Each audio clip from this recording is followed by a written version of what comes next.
Hello student, welcome to my YouTube channel base of education मंत्रालय। Student, आज की इस वीडियो में हम बात करने वाले हैं class 10th SST social science के सैम्पल क्वेश्चन पेपर को हम सॉल्व करने वाले हैं। यानी कि जिस पैटर्न पे आपका बोर्ड का एग्ज़ाम यानी कि फर्स्ट टर्म का एग्ज़ाम या आपके प्री बोर्ड का एग्ज़ाम होने वाला है, तो उसी पैटर्न पे आधारित आपको एक सैम्पल पेपर यानी कि sample question paper sample paper को हम देखने और समझने वाले हैं। तो इस सैम्पल पेपर में आपको ठीक उसी प्रकार से सारे क्वेश्चन आपको दिए गए हैं जिस प्रकार से आपको बोर्ड के पेपर में या प्री बोर्ड के पेपर में देखने को मिलेगा। तो यहाँ पर सभी बच्चे बहुत ही ध्यान से देखेंगे कि ये जो आपका पेपर होने वाला है, आप सभी जानते हैं कि मल्टीप्लस चॉइस क्वेश्चन आपके होने वाले हैं, यानी कि एमसीक्यू बेस पे आपके जो पेपर होने वाले हैं। तो आपके जो टाइम आपको मिलेगा ये 90 मिनट यानी 1.5 घंटे का टाइम मिलेगा, और जो आपको एक क्वेश्चन दिए जाएंगे वो 40 क्वेश्चन। तो आप इस बात का ध्यान रखें कि इस एग्ज़ाम में आपको पास होना और अच्छे स्कोर करना भी आसान हो गया है, और आप सभी को अच्छे नंबर मिलने वाले हैं, यानी कि आप अच्छा स्कोर करने वाले हैं पहले की अपेक्षा। तो यहाँ पर आपको कितने टोटल 40 क्वेश्चन दिए जाएंगे। तो यहाँ पर आपको देखना है कि इस प्रश्न पत्र में 4 यानी कि इसमें कि टोटल आपको 4 खंड दिए जाएंगे। पहले खंड में आपको क्या है 24 प्रश्न दिए जाएंगे, और 24 प्रश्न में से आपको 20 क्वेश्चन करना है। यानी कि आपके पास ऑप्शन रहेगा कि कोई भी 4 क्वेश्चन अगर आपको नहीं भी आ रहे हैं तो उनको आप छोड़ सकते हैं। यानी कि केवल 20 क्वेश्चन करने हैं फर्स्ट पार्ट से, और सेकेंड पार्ट में आपको फिर 22 क्वेश्चन दिए जाएंगे जिनमें से आपको 18 क्वेश्चन करना है। यानी यहाँ पर भी आपके लिए क्या है 4 क्वेश्चन ऑप्शन के रूप में आपको है कि अगर क्वेश्चन नहीं आ रहे तो उनको भी आप छोड़ सकते हैं। तीसरे पार्ट में जो स्रोत आधारित जो क्वेश्चन होते हैं यानी कि जो पैराग्राफ पे आधारित क्वेश्चन होते हैं, तो इनमें से आपको क्या है 12 क्वेश्चन दिया जाएगा, और इनमें से क्या करना है कि प्रत्येक स्रोत से किन्हीं 5 प्रश्नों के उत्तर देना है। फिर चौथे पार्ट में आपको क्या है कि मानचित्र आधारित क्वेश्चन करना है, यानी कि जो मैप पे आधारित जो क्वेश्चन आपको दिए जाएंगे इनमें से 2 क्वेश्चन आपको करना है, और इन दोनों प्रश्नों के उत्तर ही आपको देना है। और एक बात का ध्यान रखिए आप सभी कि जो सभी प्रश्न हैं उन सभी प्रश्नों के जो अंक हैं आपको क्या है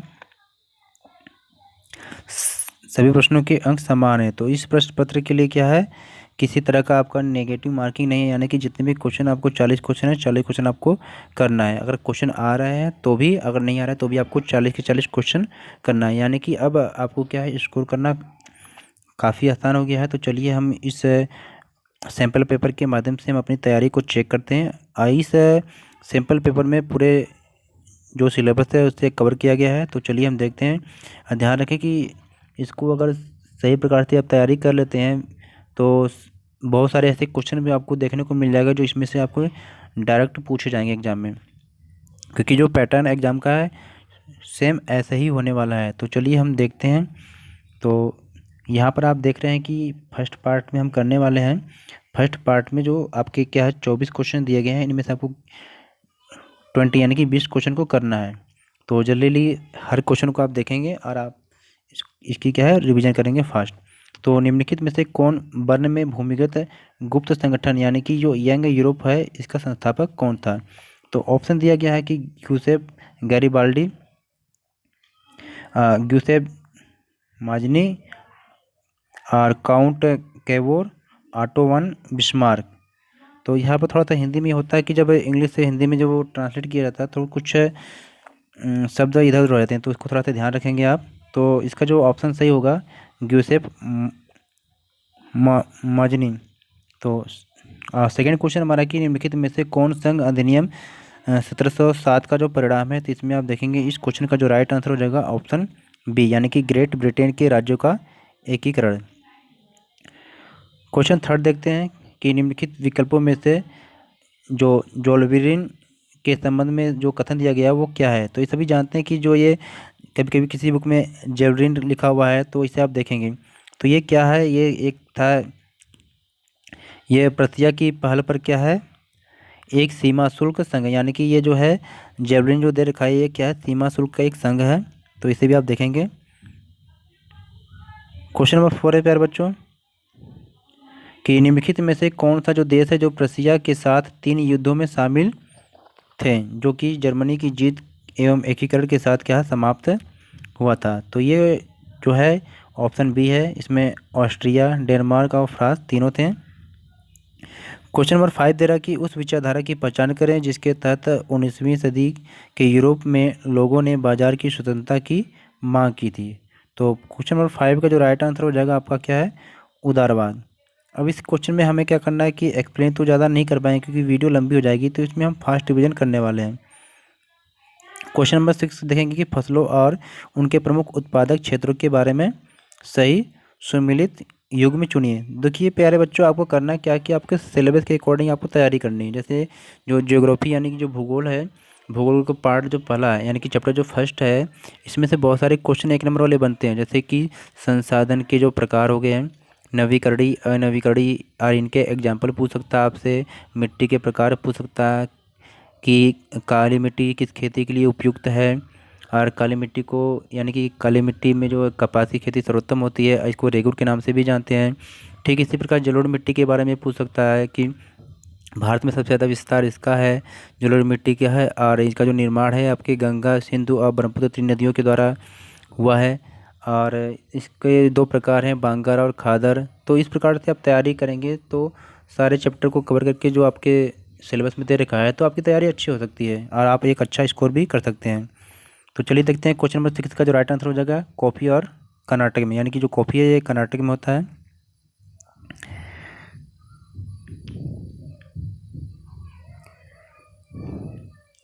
क्वेश्चन नंबर 7 को हम देखते हैं कि पिछले 1 से 5 वर्षों के बिना खेती के छोड़े गए भूमि के टुकड़े को क्या कहते हैं। यानी कि 1 से 5 साल तक अगर किसी भी ज़मीन को क्या है बिना खेती के छोड़ दिया जाता है तो उसे क्या कहा जाता है।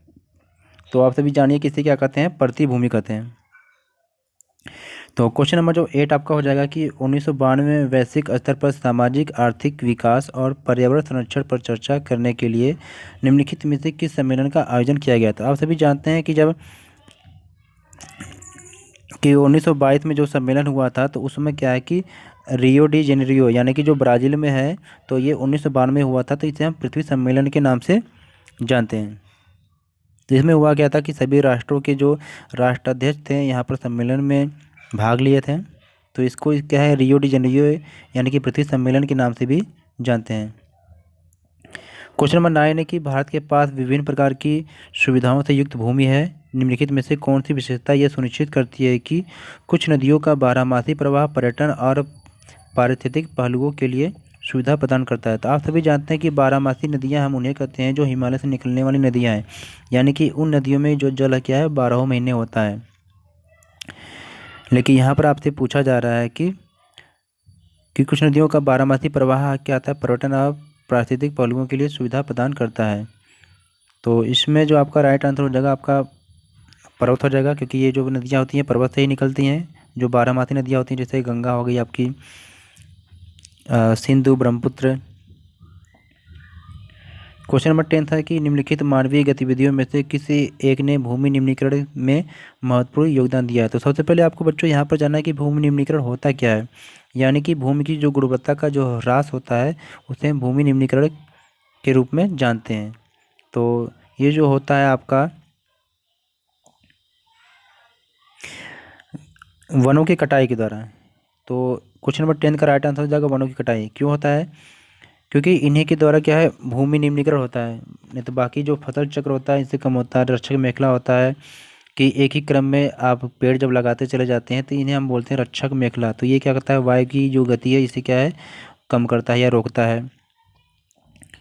तो क्वेश्चन नंबर 10 का जो राइट आंसर हो जाएगा ऑप्शन ए।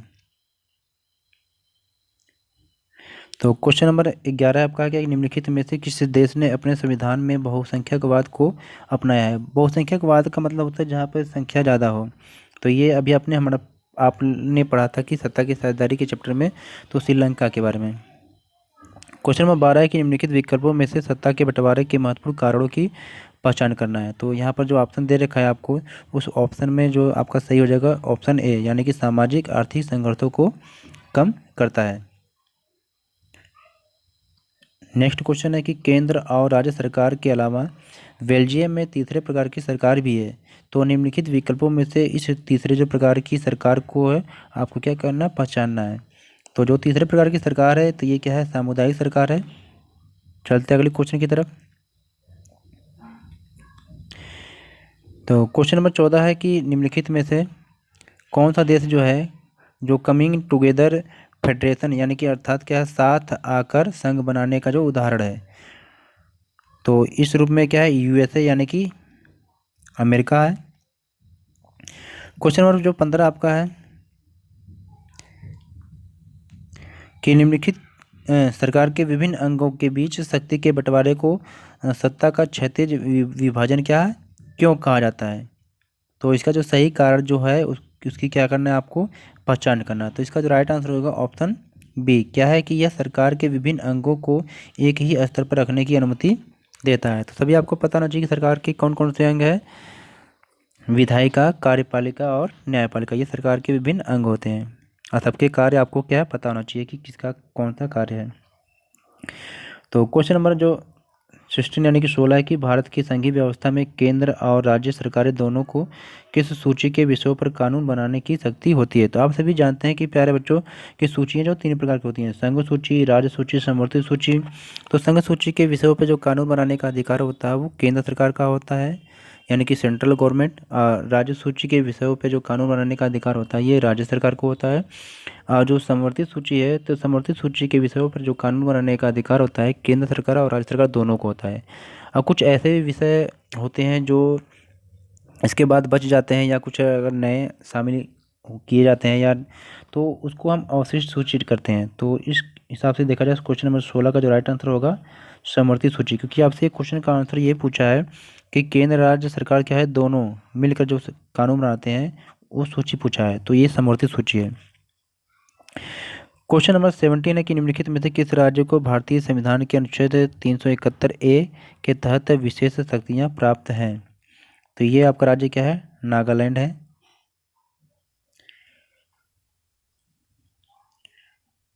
क्वेश्चन नंबर 18 है कि निम्नलिखित में से कौन सा एक प्राथमिक क्षेत्रक गतिविधि का उदाहरण है। तो सभी अब जानते हैं कि प्राथमिक क्षेत्रक, तृतीयक क्षेत्रक और तृतीयक क्षेत्रक की जो आर्थिक गतिविधियों को क्या है कि 3 भागों में डिवाइड किया गया है। अब आर्थिक क्षेत्रक का मतलब क्या होता है कि विभिन्न अपने परिवार को चलाने के लिए सभी लोग क्या करते हैं, कुछ न कुछ कोई भी गतिविधि करते हैं यानी कि कोई भी रोजगार करते हैं।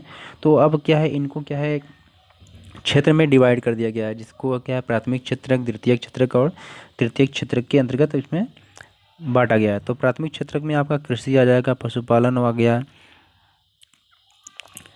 मछली पालन, दूध की डेयरी, तो ये सब सारे क्या प्राथमिक क्षेत्र में आ जाएंगे। और द्वितीय क्षेत्र में आपके क्या है उद्योग यानी कि विनिर्माण उद्योग आ जाएगा, तो इसी बात को आप ध्यान रखें। और तृतीय क्षेत्र में सेवा क्षेत्र आ जाएगा, जिसमें आपका परिवहन भी आ जाएगा, व्यापार, बैंकिंग, दुकान, ये सब सारे आपके क्या है तृतीय क्षेत्र यानी कि सेवा क्षेत्र में आ जाएगा। तो यहाँ पर आपसे पूछा जा रहा है कि प्राथमिक क्षेत्र, तो प्राथमिक क्षेत्र को अभी हमने आपको बताया कृषि के बारे में। क्वेश्चन नंबर 19 है कि निम्नलिखित में से कौन सा 7 वर्ष या उससे अधिक आयु वर्ग की आबादी में साक्षर जनसंख्या के अनुपात को मापता है। तो आप सभी जानते हैं कि ये क्या है, साक्षरता दर है। तो अगर आपको वीडियो ये अच्छी लगी तो वीडियो को जरूर लाइक करना और इस वीडियो को अपने दोस्तों के साथ शेयर जरूर करना। अगर चैनल बने हैं तो सब्सक्राइब भी जरूर करें। क्वेश्चन 20 है कि निम्न में से कौन सा जो औसत आयु का सही अर्थ है। तो इस क्वेश्चन का राइट आंसर हो जाएगा ऑप्शन बी, यानी कि देश की कुल आय को उसकी कुल जनसंख्या से भाग देते हैं। यानी कि जब ये देश की कुल जो आय होती है उसकी कुल जनसंख्या से जब भाग देते हैं तो ये आपका जो निकल के आता है ये क्या है, औसत आय, जिसको राष्ट्रीय आय भी कहते हैं आप। क्वेश्चन नंबर 21 आपका है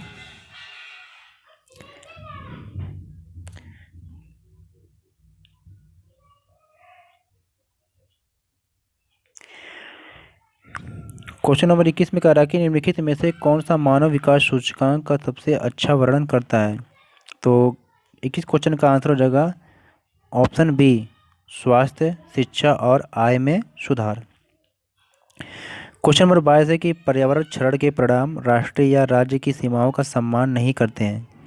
तो निम्नलिखित में से कौन सा जो कथन होगा, कौन सा जो है इस कथन का जो सार है। तो ये इसका राइट आंसर होगा ऑप्शन सी, सतत विकास।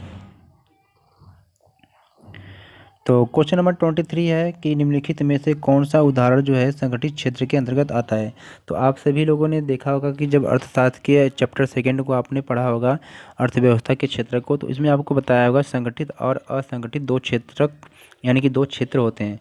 तो जो संगठित क्षेत्र होता है, तो यहाँ पर क्या होता है, इसमें क्या होता है कि सरकार का नियंत्रण होता है, और असंगठित जो क्षेत्र होता है यहाँ पर क्या है, सरकार का नियंत्रण नहीं होता है।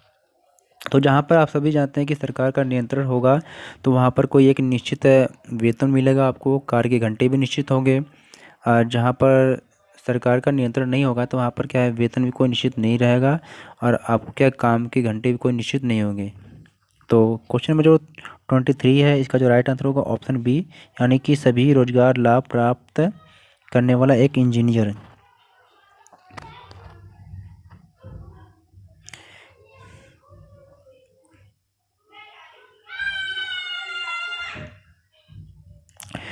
क्वेश्चन नंबर 24 है कि महात्मा गांधी राष्ट्रीय ग्रामीण रोजगार गारंटी अधिनियम, यानी कि महात्मा गांधी राष्ट्रीय ग्रामीण रोजगार गारंटी अधिनियम 2005, ये प्रतिवर्ष क्या है, 100 दिन के रोजगार की गारंटी देता है। अगर सरकार इन 100 दिनों तक रोजगार देने में असमर्थ रहती है तो, यानी कि फिर इसके बाद सरकार इसमें क्या देगी। तो आप सभी जानते हैं कि जब ये प्रधानमंत्री, यानी कि प्रधानमंत्री राष्ट्रीय ग्रामीण रोजगार जो गारंटी अधिनियम 2005 में था, तो इसमें क्या है कि अगर किसी भी व्यक्ति को अगर रोजगार नहीं मिलता है, तो उसको क्या है, सरकार कुछ क्या करती है कि उसको भत्ते देती है। तो यहाँ पर देखते हैं इस क्वेश्चन का जो राइट आंसर होगा, तो सरकार क्या करेगी कि इन दिनों के क्या है बदले उनको क्या है, मुआवजा प्रदान करेगी। तो अब तक हमने देखा था कि हमने 24 क्वेश्चन को अटेम्प्ट किया था, और 24 क्वेश्चन में से आपको कितने 20 क्वेश्चन को करना था। अब चलते हैं सेकंड पार्ट को करते हैं, क्योंकि सेकंड पार्ट में भी कुछ इस तरह से भी क्वेश्चन जो आपको आएगा करने के लिए। तो प्यारे बच्चों, आप चलते हैं अगले क्वेश्चन की तरफ। तो आप सभी जानते हैं कि इस टाइप के भी क्वेश्चन आ जाएंगे, कोई भी चित्र आपको दे दिया जाएगा, फिर आपसे पूछा जाएगा कि इस चित्र के बारे में आप, ये कि चित्र किसका है या किससे संबंधित है, आपको इसके बारे में बताना पड़ जाएगा। तो चलिए हम देखते हैं कि जो यहाँ पर चित्र दिया गया है खंड ख में, इसमें क्या आपके 22 क्वेश्चन दिए जाएंगे, इसमें से आपको क्या है 18 करने होंगे। तो निम्नलिखित में से जो एक छवि दी गई है, ये जर्मन की है, इसको आपको पहचानना है, जो आमतौर पे क्या है रोमांटिक युग और 1848 की क्रांतियों से है। निम्नलिखित में से इसके नाम की क्या है आपको करना, पहचान करना है। तो बच्चों यहाँ पर हमें ये लग रहा कि कुछ मिसप्रिंट इस पर होगा, ये यहाँ ये नहीं होना चाहिए था, अगर होगा अभी तो भी कोई कंफर्म नहीं है, लेकिन फिर भी आपको इतना ध्यान रखिए कि जो ये जो चित्र आपका है, ये चित्र पूछा जाएगा कि किससे संबंधित है। तो इसको आपको करना है कि जो चित्र आपका है, जैसे भी चित्र आपको इस तरह के क्वेश्चन दिखाई दे, तो आप समझ जानिए कि ये जर्मेनिया का है। अगला क्वेश्चन दे रखा कि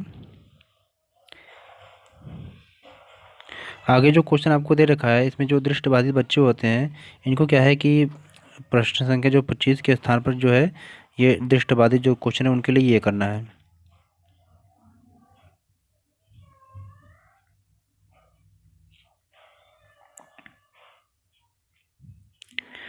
अब बच्चे यहाँ पर ध्यान देंगे, जो आपका जो पैटर्न थोड़ा सा चेंज हो रहा है। क्वेश्चन नंबर 26 में कहा जा रहा है कि निम्नलिखित में से कौन सा जो विकल्प है, ये बालकन राष्ट्रवाद के बारे में आपका सही है। तो यहाँ पर आपको क्या है, कई कथन दिया गया है, कई सेंटेंस है, 3 सेंटेंस में जो जो सही रहेगा आपको उसमें आपको बताना है। तो यहाँ पर जो सेंटेंस दिया गया हुआ है कि पहला कि ऑटोमन साम्राज्य के कारण क्या है बाल्कन क्षेत्र संघर्ष का हिस्सा बना था, तो ये सत्य है आपका।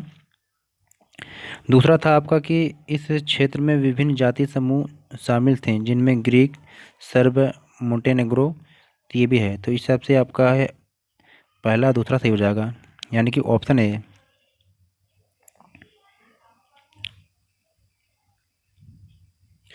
क्वेश्चन नंबर 27 में है कि सिलेसिया में बुनकरों ने 1845 में ठेकेदारों के खिलाफ विद्रोह क्यों किया था। तो इसका जो है निम्नलिखित विकल्पों में से आपको क्या जो उचित कारण वो आपको देना है। तो इसका जो राइट आंसर हो जाएगा ऑप्शन ए, ठेकेदारों ने उनकी बकाया राशि का भुगतान नहीं किया था। क्वेश्चन नंबर 28 है कि उस प्रमुख पहलू की पहचान करें जिसने क्या है ब्रिटेन में एक राष्ट्र राज्य के निर्माण में मदद किया था। तो क्वेश्चन नंबर 28 का जो राइट आंसर हो जाएगा कि एक रक्तहीन क्रांति के माध्यम से संसद ने राजशाही से क्या है सत्ता हथिया लिया था। क्वेश्चन नंबर 29 आपका है इसमें कि नीचे दिए गए जो लक्षण हैं इनको क्या सहायता से क्या है मृदा की पहचान करना है। तो जो है कि उच्च तापमान और भारी वर्षा वाले क्षेत्रों में विकसित होती है और इसमें ह्यूमस की मात्रा भी कम होती है। यह मृदा कर्नाटक, केरल और तमिलनाडु के पहाड़ी इलाकों में पाई जाती है। तभी सभी जानते हैं कि ये जो मृदा है ये किसकी विशेषता है, ये लेटराइट मृदा की विशेषता है। क्वेश्चन नंबर 30 है कि ज्वारीय ऊर्जा को हम निम्नलिखित में से किस श्रेणी के संसाधन में रख सकते हैं। तो ये ऑप्शन है, तो ये नवीकरणीय संसाधन होते हैं। तो आप सभी लोगों ने पढ़ा होगा प्यारे बच्चों की नवीकरणीय संसाधन और अनवीकरणीय संसाधन किसे कहते हैं, क्योंकि ये जो क्वेश्चन है और इसके जो एग्जाम्पल है ये किसी न किसी पेपर में ज़रूर पूछता ही है कि नवीकरणीय संसाधन किसे कहते हैं और इसके एग्जाम्पल, तो आप ज़रूर पढ़ लेंगे इसको। क्वेश्चन नंबर 31 यानी कि सत्ता के बंटवारे से निम्नलिखित संबंधित निम्नलिखित कथनों पर विचार करें और नीचे दिए गए जो कोड का प्रयोग करना है, करते हुए आपको आंसर देना है। तो इसमें जो है पहला दे रखा कि यह लोकतंत्र के लिए अच्छा होता है, ये भी है। सेकेंड है ये विभिन्न समूहों में सामंजस्य बनाता है, ये भी है। और थर्ड क्या है, इससे शासन में पारदर्शिता आती है, यानी कि ऑप्शन ए सही हो जाएगा। तो इसे आप ध्यान रखेंगे। क्वेश्चन नंबर 32 है कि एक संघीय राष्ट्र में न्यायपालिका एक अंपायर के रूप में कैसे काम करती है। तो क्वेश्चन नंबर जो 32 है इसका राइट आंसर होगा ऑप्शन डी, न्यायपालिका संविधान की व्याख्या करने के लिए शक्ति का प्रयोग करती है। तो बच्चों ये जो सैम्पल पेपर है ये DOE की साइट पे आपको मिल जाएगा। तो ऐसे भी आप अलग अलग सब्जेक्ट के भी आप वहाँ से ले सकते हैं। क्वेश्चन नंबर 33 है कि नीचे दिए गए प्रश्नों में दो कथन यानी कि एक अभिकथन और दूसरा जो कारण आर दिया रहता है, तो इसी के आधार पर आपको नीचे कथन और कारण पढ़ना है, फिर आपके ऑप्शन चूज करना है। तो प्यारे बच्चों ये जो क्वेश्चन है यानी कि इस टाइप के जो प्रश्न है ये बहुत ही मुश्किल होता है। थोड़ा सा अगर ध्यान दे के इस क्वेश्चन को आप कर सकते हैं, क्योंकि इस क्वेश्चन को करने में बहुत सारे बच्चे गलती ज़रूर करते हैं क्योंकि उन्हें समझ में नहीं आता कि इनको करना कैसे है। तो बहुत ध्यान से आप समझेंगे कि यहाँ पर एक आपको कथन दिया है, दूसरा इसका रीजन यानी कारण दिया है। तो अगर दोनों सही होगा और जो आर है कारण यानी कारण और कथन की जो व्याख्या करेगा, तो आपको उस हिसाब से ऑप्शन ए सही करना है। तो यहाँ पर हम देखते हैं कि क्या है। तो अभी कथन कह रहा है कि श्रीलंका ने सिंगली को राज्य की एकमात्र आधिकारिक भाषा के रूप में अपनाया है। तो ये सत्य है। कारण दे रखा कि श्रीलंका की सरकार उनकी संस्कृति, भाषा और धर्म को भी बढ़ावा देना चाहती थी, तो ये भी सत्य है। तो इस हिसाब से ऑप्शन ए सही है, यानी कि जो ए है और आर दोनों सत्य हैं और आर जो एक ही सही व्याख्या करता है। तो अभी हमने बताया कि जो कारण आर है ये अभिकथन ए की व्याख्या करता है, तो इसलिए ऑप्शन ए सही हो जाएगा। अब आपको क्या करना है प्यारे बच्चों, अब आपको क्वेश्चन नंबर 33 को देखना है कि कॉलम ए और कॉलम बी से आपको क्या है मिलान करना है। तो यहाँ पर कुछ यहाँ पर विषय दिया गया है यानी सब्जेक्ट दिया गया है और ये किस सूची के अंतर्गत आता है, आपको इससे क्या मिलान करना है। तो हम देखते हैं कि कौन से सब्जेक्ट किस विषय में आता है। तो पहला क्या है, सूचना प्रौद्योगिकी, और दूसरा है पुलिस, तीसरा है शिक्षा और चौथा है रक्षा। तभी हमने पढ़ा था कि जो रक्षा है ये संघ सूची का विषय है, तो इसको मिलान करेंगे इससे। ठीक है प्यारे बच्चों। फिर हमने देखा था जो शिक्षा है हमारी, तो ये जो शिक्षा थी ये समवर्ती सूची में थी, तो इसे हम ऑप्शन कॉलम ए से मिलान करेंगे। और जो पुलिस हमारा है, तो ये पुलिस जो है ये राज्य सूची का विषय है, तो इसे इससे मिला करेंगे। और जो सूचना प्रौद्योगिकी है ये आपकी क्या अवशिष्ट सूची है, तो इसको मिलान करेंगे आपके फोर से। तो आपका जो ऑप्शन सही हो जाएगा ऑप्शन ए।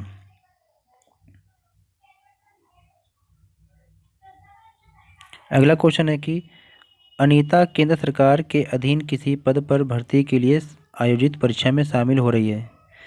8वीं अनुसूची में उल्लेखित कितनी भाषाओं में से वह परीक्षा देने हेतु विकल्प चुन सकती है, इसको आपको बताना है। तो सभी जानते हैं कि 8वीं जो अनुसूची है इसमें कितने 22 भाषाओं का उल्लेख किया गया है। क्वेश्चन नंबर 36 है कि निम्नलिखित जानकारी के आधार पर भारत में प्रचलित प्रशासनिक प्रणाली की पहचान करें। आपको केंद्र, राज्य, स्थानीय सरकारों के बीच सत्ता का बंटवारा, इसे शासन का तीसरा स्तर कहा जाता है।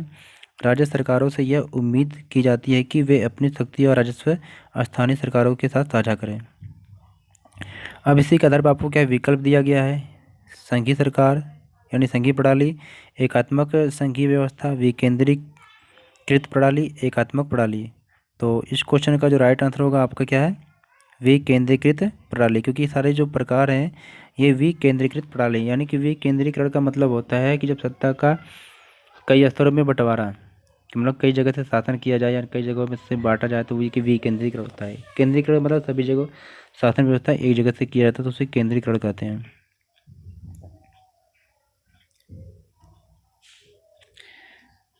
क्वेश्चन नंबर 37 है कि निम्नलिखित में से कौन सा विकल्प साबित करता है कि भारत एक अर्ध संघीय राज्य है।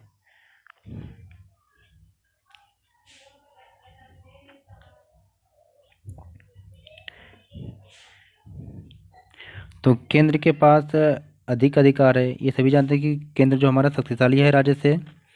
और केंद्र के पास अवशिष्ट विषय है, आप सभी जानते हैं कि जो सारे विषय जो बच जाते हैं उसे अवशिष्ट विषय में डाल देते हैं।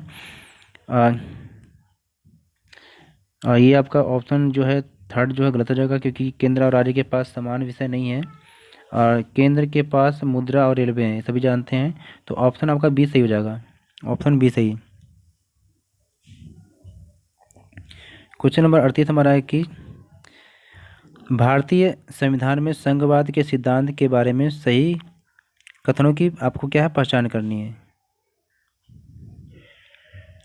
तो इसमें क्या है, संविधान ने भारत को राज्यों का संघ घोषित किया। आप सभी जानते हैं कि भारत के संविधान में कहा गया है कि जो भारत है राज्यों का संघ है, तो ये सत्य है। सेकेंड में कहा जा रहा है कि केंद्र सरकार और राज्य सरकारों के बीच सत्ता का बंटवारा होता है, ये भी सही है। और थर्ड कहा जा रहा है कि सत्ता के बंटवारे की इस व्यवस्था में बदलाव करना आसान है। तो इस हिसाब से अगर देखा जाएगा तो ऑप्शन ए सही होगा, यानी कि पहला और दूसरा। क्वेश्चन नंबर 39 आपका है कि निम्नलिखित कथन भी पढ़ना, आपको कथन देना है और कारण पढ़ना है। तो इस हिसाब से हम कथन को पढ़ते हैं कि मानव विकास सूचकांक बताता है कि किसी देश में सामाजिक आर्थिक विकास कितना हुआ है। और कारण बता रहा है कि दो देश की राष्ट्रीय आय की तुलना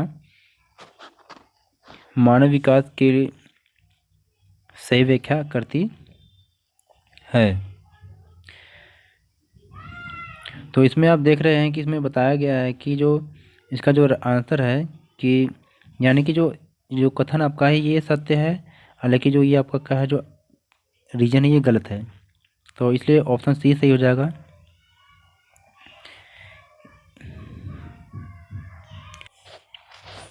क्वेश्चन नंबर 40 है कि निम्नलिखित में से क्या करना है, आपको विकल्प को चुनना है, यानी कि फिर मिलान करना है। यहाँ पर उदाहरण दिया गया है, यहाँ पर सेक्टर है।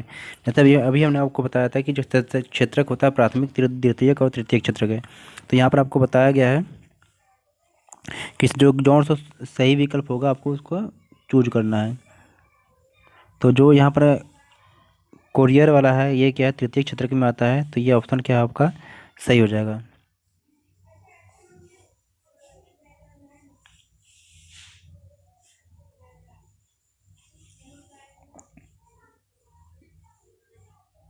तो यहाँ पर क्वेश्चन नंबर 41 है कि कुछ आंकड़े दिया गया है, इसको आपको आंकड़े को देखना है। और इसमें देश ABC करके नाम से दे रखा है। फिर इसके बाद आपको कुछ पैराग्राफ दिया हुआ, तो इस पैराग्राफ को पढ़ना है। तो पैराग्राफ को पढ़ने के बाद आपको क्या है जो ऑप्शन है इसी संबंध से आपको आंसर देना है। तो इसको आप कर लेंगे आप।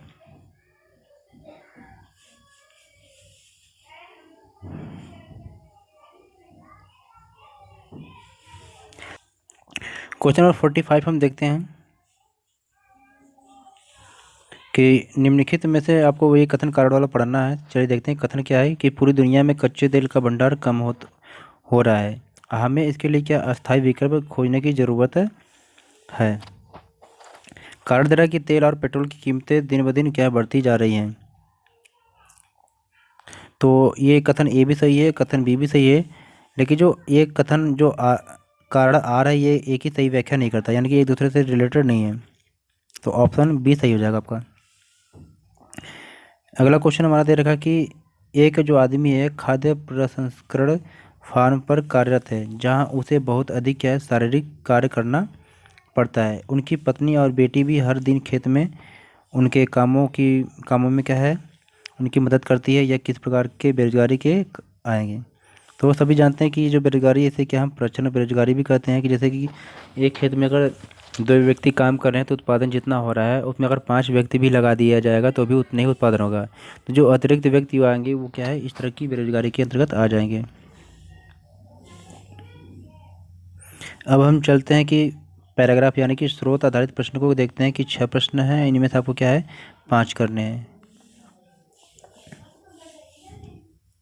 तो पैराग्राफ को पढ़ते हैं कि ग्रिम्स फेयरी टेल्स कम जर्मनी में एक क्या है, जाना पहचाना जो है नाम है। ग्रिम्स बंधु याकूब और विल्हेम का जो जन्म हुआ था जर्मनी के शहर होनाउ में हुआ था, और दोनों भाइयों ने कानून की पढ़ाई की। जल्द ही उनमें क्या है, पुरानी पुरानी लोक कथाओं को इकट्ठा करने की रुचि हुई, और उन्होंने गांव-गांव यात्रा करते हुए 6 साल बिताए, लोगों से बात करते और पिछली कई पीढ़ियों से हस्तांतरित लोक कथाओं को लिखने का काम करते रहे। ये कहानियाँ जो है बच्चों और वयस्कों दोनों के बीच काफ़ी लोकप्रिय थी। और सन 1812 ईस्वी में उन्होंने क्या कहानियों का अपना पहला संग्रह प्रकाशित किया, और इसके बाद दोनों भाइयों उदार राजनीति में सक्रिय हो गए। अब विशेष रूप से प्रेस की स्वतंत्रता हेतु आंदोलन में इस बीच उन्होंने जर्मन भाषा 33 खंड वाला शब्दकोश की भी क्या है प्रकाशित इन्होंने किया। फिर क्या है, ग्रिम्स बंधु ने भी फ्रांसीसी वर्चस्व को जर्मन संस्कृति के लिए एक खतरे के रूप में देखा, और उनका मानना था कि उन्होंने जो लोक कथाएँ एकत्र की हैं वे क्या शुद्ध जर्मन आत्मा के प्रामाणिकता की अभिव्यक्ति हैं, और उन्होंने एक व्यापक प्रयास के तौर पर क्या है फ्रांसीसी वर्चस्व का विरोध करने तथा जर्मनी की राष्ट्रीय पहचान के लिए जर्मन भाषा में लोक कथाओं को इकट्ठा करने और उन्हें विकसित करने की क्या है अपनी योजनाओं पर विचार किया। तो ये पैराग्राफ थे, आप इसको पढ़ाए होंगे, और इस पैराग्राफ पर आधारित जो क्वेश्चन आपको पूछा जाएगा उसका आंसर आपको देना है। तो क्वेश्चन देखते हैं क्या है। क्वेश्चन दिया है कि ग्रिम्स बंधु ने लोकगीतों का चरित्र बदले बिना उसकी कहानियों को एक क्या पठनीय रूप जिसमें, अब इसमें ऑप्शन दिया हुआ है तो जो सही होगा सो करेंगे। तो ऑप्शन ए सही है कि संग्रह का जर्मनी में व्यापक क्या है वितरण हुआ। क्वेश्चन 48 ग्रिम्स बंधु ने साहित्यिक योगदान का प्रभाव व्यापक था, निम्नलिखित में से इसके लिए सबसे उपयुक्त विकल्प आपको चूज करना है। तो ये ऑप्शन सी हो जाएगा, जातीयता को बढ़ावा देना। क्वेश्चन नंबर 49 जो है कि दिए गए विकल्पों में से रिक्त स्थान को आपको फिल करना है। तो इसमें देखते हैं कि रिक्त स्थान क्या है। ग्रीम ब्रदर्स के काम ने लोगों को कहानियाँ इकट्ठा करने के लिए प्रभावित किया और प्रेरित भी किया, और उन्होंने क्या किया इसमें, तो इसमें फिल करना है कि संस्कृतिवाद की भावना में विश्वास किया और इसे राष्ट्रीय पहचान के प्रतिबिंब के लिए क्या आवश्यक समझा। तो क्वेश्चन नंबर 50 आपका है यहाँ पर कि निम्नलिखित यानी कि विदेशी प्रभुत्व को राष्ट्र निर्माण के लिए खतरा क्यों माना जाता है, निम्नलिखित में से उपयुक्त विकल्प का चयन करना है। तो ऑप्शन बी सही हो जाएगा, देसी मूल्यों और लोकाचार का क्षरण। तो इस तरह से कुछ क्वेश्चन और भी इसमें दे रखा है स्रोत आधारित, इसे आप देख लेंगे प्यारे बच्चों। 51 भी है, 52 को भी कर लेंगे क्योंकि वीडियो काफ़ी लंबी हो जाएगी नहीं तो। और सेकेंड जो आपका है, वीडियो को रोक करके आप पढ़ के आप क्वेश्चन का आंसर देख लेंगे क्योंकि इस स्रोत आधारित प्रश्नों को आप कर लेंगे। इसके पढ़ने के बाद फिर जो क्वेश्चन दे रखा है इसको भी आप देखेंगे। जैसे 53 जो क्वेश्चन है इसका जो राइट आंसर ऑप्शन डी हो जाएगा, इसे आप देख लेंगे आप बच्चों। 54 को भी पढ़ने के बाद जो ऑप्शन दे रखा है सही, इसको भी आप देख लेंगे क्योंकि वीडियो लंबी हो जाएगी, सारा पढ़ेंगे तो बहुत बड़ी हो जाएगी वीडियो। फिर इसके बाद 55 आप देखेंगे, इसको भी पढ़ने के बाद जो आंसर है इसको भी आप देख लेंगे। 56 भी इसी प्रकार से है, और 57 भी है प्यारे बच्चों, पढ़ने के बाद आंसर आप देख लीजिए यहाँ पर फिर कर लेंगे। 58 भी इसी प्रकार से है। तो अगले खंड पे हम चलते हैं जो मानचित्र पे आधारित आपके क्वेश्चन है, क्योंकि मानचित्र पे आधारित जो क्वेश्चन है आपके 2 नंबर आपको यहाँ से दिए जाएंगे। तो आपको कुछ इसी प्रकार से एक मैप दे दिया जाएगा और यहाँ पर कुछ पॉइंटर, जैसे ये पॉइंटर आपको चिन्ह लगा के दे दिया जाएगा, इसे इन दोनों पहले को आपको फिल करना है। तो प्यारे बच्चों, अगर आप चाहते हैं कि मैप के क्वेश्चन आपसे गलती ना हो तो सबसे पहले आपके जो भारत में जितने भी स्टेट है उनकी लोकेशन आपको पता होना चाहिए। अगर आपको नहीं पता है तो हमारी एक मैप की वीडियो है जो कंप्लीट मैप की है, तो उसे आप ज़रूर देखेंगे। तो यहाँ पर आपको क्या ऑप्शन ए जो दिया हुआ है ये पूछा जा रहा है कि ये कौन सा है, पहचान करना। ऑप्शन जो यहाँ पर बी दे रखा है इसको आपको क्या है पहचान करना कि ये कौन से स्थान है। अब इसी पर आधारित जो क्वेश्चन आपको दिया गया है नीचे, क्योंकि आप सभी जानते हैं कि जो मैप का जो चैप्टर आपको दिया गया है भूगोल का 3rd चैप्टर है जल संसाधन के बारे में, तो इसमें डैम से संबंधित क्वेश्चन आपसे पूछे जा सकते हैं। जैसे दे रखा है कि निम्नलिखित राजनीतिक मानचित्र में ए एक बांध है के रूप में चिन्हित किया गया है, यानी कि जो ए है ये बांध है, और इसे निम्नलिखित विकल्पों में से क्या करना आपको पहचान करना है। तो तभी जानते हैं कि जो ऑप्शन जहाँ पर ए है यहाँ पर भाखड़ा नांगल बांध है जो सतलुज नदी पर बनाया गया है, तो इसे आप देखेंगे। और जो ऑप्शन बी आपसे पूछा जा रहा है उसके लिए क्वेश्चन आपका यहाँ पर दे रखा है कि इस मानचित्र पर बी को एक प्रमुख चाय उत्पादक राज्य के रूप में भी जाना जाता है, तो विकल्पों में से जो बी स्थान है उसे आपको क्या करना है बताना है। तो जो ये बी ऑप्शन है यहाँ पर आप देख रहे हैं चित्र में, तो ये यहाँ पर कौन सा राज्य है, यहाँ पर असम राज्य है, तो इसको आप देखेंगे। तो जो ऑप्शन ये है आपका है 60 क्वेश्चन है, ये असम राज्य का है। फिर इसी पर आधारित जो कुछ दृष्टिबाधित बच्चे होते हैं जिनको थोड़ा सा कम दिखाई देता है, तो उनके लिए जो क्वेश्चन 59 और 60 क्वेश्चन दिया गया है, तो इसे आप देखेंगे करेंगे। तो प्यारे बच्चों ये थी आपके सैम्पल पेपर। तो इस सैम्पल पेपर को आप अच्छे प्रकार से देखेंगे और आपकी आपको इसकी पीडीएफ तो मिली होगी, आपके टीचर के द्वारा भेजी गई होगी। अगर आपको नहीं मिली होगी तो आप इसको करेंगे क्या, साइट के डीओई की साइट पे जाके वहाँ से आप प्राप्त कर सकते हैं और इसकी प्रैक्टिस कर लेंगे। और बाकी हम चैप्टर वाइज एमसीक्यू क्वेश्चन जो इम्पोर्टेंट है इसकी वीडियो बना रहे हैं और कुछ अपलोड भी हो चुकी है, तो इसको भी आज एक बार ज़रूर देखेंगे। तो इस वीडियो को लाइक करें और शेयर भी करें और चैनल पर नए सब्सक्राइब करें।